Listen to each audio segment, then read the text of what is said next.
e oggi vi ho portato delle immagini del museo di Torino del Lavoro e anche di tutti i musei del mondo, perché ci sono dei famosissimi che andiamo a vedere. Adesso entriamo lì dentro. È la campagna, esatto. Sapete, questo è un artista abbastanza famoso. Forte, eh? Cosa si dice?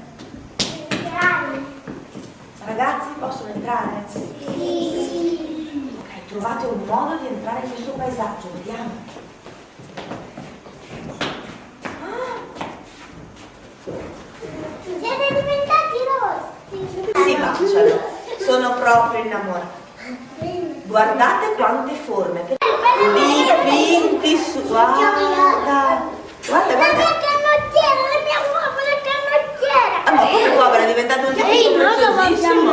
Magari possiamo entrare nel quadro, e vi dico anche di chi è, attenzione, di un artista russo che si chiama Kandinsky.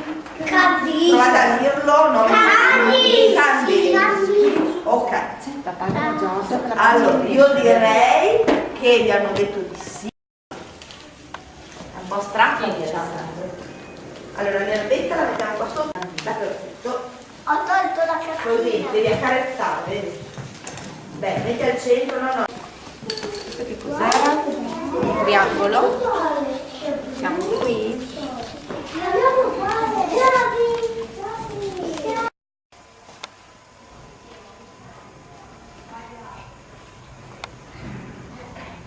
Vi rilassate? Possono anche cominciare così. Sì, dopo possiamo fare con gli altri. Tu? Dappertutto, fino negli angolini. Cosa dite? Ti piace? È stato bravo, Sì. Anche Bea ha finito, mette giù la palettina, non sul foglio, accanto al foglio. Esatto. E la dà, chi è di fronte può prendere la palettina. Verde e bianco. Il bianco e il bianco. Non lo fai nessuno. No, rosso. Tieni, tieni fisso. Ci sei? E devi Perché tenere non sdraiarsi qui su di me? con la presa del corpo. Non ce la fa anche. Devi tenere, te sei deconcentrato, Adesso lo fai da sola, vai. Bravissima. Appoggia. Proprio Bellissimo, questo. vai, Sì, dai. giù. Ricchi, adesso devi rifare tutta la coda.